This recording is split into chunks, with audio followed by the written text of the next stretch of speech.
Hello friends, আসসালামু আলাইকুম। কেমন আছেন আপনারা সবাই? আলহামদুলিল্লাহ আমি ভালো আছি।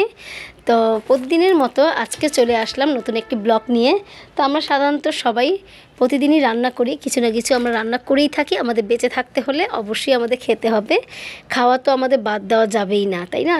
সুস্থ সবল সুন্দর জীবনযাপন করতে হলে আমাদের প্রতিদিনই নিয়মিত খাবার খেতে হবে এবং আমাদের সুস্থভাবে থাকতে হলে অবশ্যই পুষ্টিকর খাবার খেতে হবে। আর পুষ্টিকর খাবারের মধ্যে আমি বিশেষ করে মনে করছি মাছ। মাছ হচ্ছে আসলে আমাদের শরীরের জন্য খুবই উপকারী একটি খাবার। তো যাই হোক, এই খাবারটা আমরা খুবই পছন্দ করে খাই। এবং পাঙ্গাস মাছ, এটা হচ্ছে পাঙ্গাস মাছ।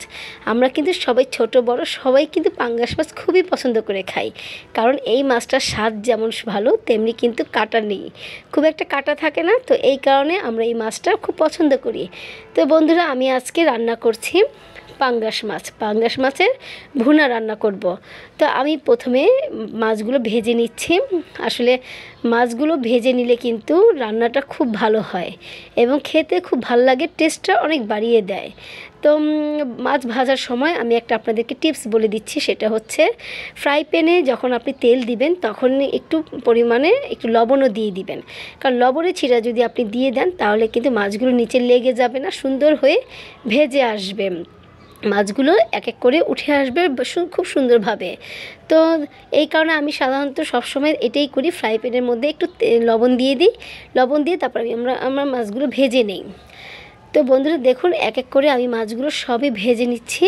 তো আমার মাছ ভাজা হয়ে গিয়েছে প্রায়, তো আমি এগুলো এখন ভুনা করে ফেলবো। তো সাধারণত মাছ ভুনা করতে গেলে কিন্তু আমাদের অবশ্যই পেঁয়াজ বাটা দিতে হবে। তো পেঁয়াজটা অবশ্যই বেটে নেবেন। পেঁয়াজ বাটা দেওয়ার পরে তো দেখুন বন্ধুরা, এই তো হয়ে গেল আমার মাছ ভাজা। খুব সুন্দর লাগছে দেখতে, তাই না বন্ধুরা? তো মাছগুলো কিন্তু লাল লাল করে ভাজতে হবে, লাল লাল করে ভাজলে কিন্তু খেতে খুব ভালো লাগে, দেখতেও খুব সুন্দর লাগে। তো আমি চলে আসলাম রান্নাঘরে, কড়াই বসিয়ে দিলাম। তো এটার মধ্যে এখন তেলও দিয়ে দিয়েছি। তো এখন আমি পেঁয়াজ বাটা দিয়ে দিব। আগে থেকে আমি পেঁয়াজ বেটে রেখেছিলাম। সাধারণত আমরা সব সময় আগে থেকে পেঁয়াজ, আদা, রসুন এগুলো একটু বেটে রাখবো, তাহলে আমাদের রান্না করতে খুব সুবিধা হবে। রান্না করার সময় আমাদের আর সেই ঝামেলা থাকবে না, বাটাবাটির ঝামেলা থাকবে না। তো এই আমি পেঁয়াজ তেলের মধ্যে দিয়ে দিলাম। পেঁয়াজ বাটা দিয়ে রান্না করলে কিন্তু তরকারিটার স্বাদ অন্যরকম হয়ে যায়। তো এখানে মশলা দিয়ে দিচ্ছি, দেখুন বন্ধুরা, হলুদের গুঁড়ো, মরিচের গুঁড়ো, ধনের গুঁড়ো, জিরের গুঁড়ো, লবণ এবং একটু রসুন বাটা। তো রসুন বাটা প্রতিটা তরকারিতে দেওয়ার চেষ্টা করবেন, কারণ আমার রসুন খাওয়া কিন্তু খুবই ভালো। তো আমি সবসময় রসুন বাটাটা প্রত্যেকটা তরকারিতে আমি দিয়ে থাকি, মানে টেস্টটা বাড়ানোর জন্য। রসুনের কিন্তু একটা অন্যরকম টেস্ট আছে, সেই টেস্টের জন্য আমি রসুন বাটা অবশ্যই দিয়ে থাকি। আর মশলা কষানো ব্যাপারটা একটু অন্যরকম। আপনি যদি ধৈর্য নিয়ে মশলা কষান তাহলে তরকারি খুব মজা হয়ে যাবে এবং খুবই টেস্ট বাড়িয়ে দিবে।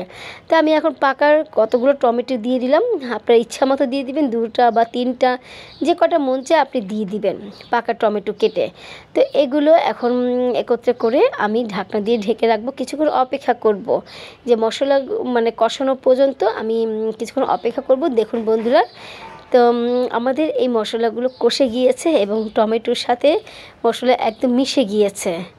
তো এই রকম করে আমরা একটু সময় নিয়ে মশলাগুলো কষিয়ে নিব। তো মশলা কষানো হয়ে গেলে আমরা কিন্তু মাছগুলো দিয়ে দিব। তো এই যে আমি মাছ ভেজে রেখেছিলাম সেই মাছগুলো আমি দিয়ে দিচ্ছি। তো এখন মশলা আর মাছ একত্রে করে খুব ভালোভাবে মিশিয়ে আমরা এটাকে কিছুক্ষণ রান্না করব। তাহলে কি হবে, মাছের ভিতরে যে মশলাগুলো প্রবেশ করবে এবং লবণও প্রবেশ করবে, খেতে কিন্তু অসাধারণ লাগবে। তো সাধারণত এরকম করে মাছ ভুনা করলে কিন্তু দেখবেন আপনারা আপনাদের পরিবার সবাই খুব টেস্ট পাবে। তো আমি আরও কয়টা টমেটো উপরে দিয়ে দিলাম। অনেকে বলবে টমেটো একবার দিয়েছি আবার কেন। তো আসলে যখন আমি টমেটোটা দিয়েছিলাম তখন কিন্তু একদম মিশে গিয়েছে মশলার সাথে। তো এখন যে টমেটোগুলো দিচ্ছি সেটা একটু আস্তে আস্তে থাকবে, একটু আস্তে আস্তে থাকলে কি হয়, দেখতে ভালো লাগে এবং খেতেও কিন্তু ভালো লাগবে। আর এখন শীতকালে কিন্তু টমেটো খুবই সুস্বাদু একটি খাবার। এই খাবারটা কিন্তু খুব ভালো লাগে যে কোনো তরকারিতে দিলে। তো এই কারণে শীতকালে সাধারণত তরকারিতে টমেটো দিয়ে খেতে খুব ভালো লাগে। তো এর মধ্যে আমি দিয়ে দিলাম ধনেপাতা আর কাঁচামরিচের কেটে ফালি করে দিয়ে দিয়েছি। তো দেখতে কি দারুণ লাগছে তাই না বন্ধুরা, লালের মধ্যে সবুজ সবুজ ধনেপাতা অসাধারণ লাগছে। তো দেখতে যদি যে জিনিসটা ভালো লাগে, খেতে কিন্তু আসলেই ভালো লাগে। আপনারা অবশ্যই চেষ্টা করবেন এরকম করে রান্না করার জন্য এবং পরিবারের সবাইকে নিয়ে মজা করে খাবার জন্য। তো এই তো হয়ে গেল বন্ধুরা, দেখুন আমার একটা মাছের রেসিপি আমি আপনাদেরকে খুব সহজভাবে দেখিয়ে দিলাম। খুব সুন্দর করে মাছ ভুনা করার রেসিপিটা আপনাদেরকে দেখিয়ে দিলাম। আপনারা কিন্তু যে কোনো মাছ এভাবে করে রান্না করে নিতে পারবেন। যারা নতুন গৃহিণীরা আছেন তাদের উদ্দেশ্যে বলছি, আপনারা অবশ্যই ট্রাই করবেন, দেখবেন আপনাদের পরিবারের সবাই কিন্তু আপনারা সুনাম করে যাবে, রান্না করার সুনাম করবে। তো এই কারণে অবশ্যই আপনারা এরকম করে আমার রেসিপিটা ফলো করবেন আর মজা করে সবাই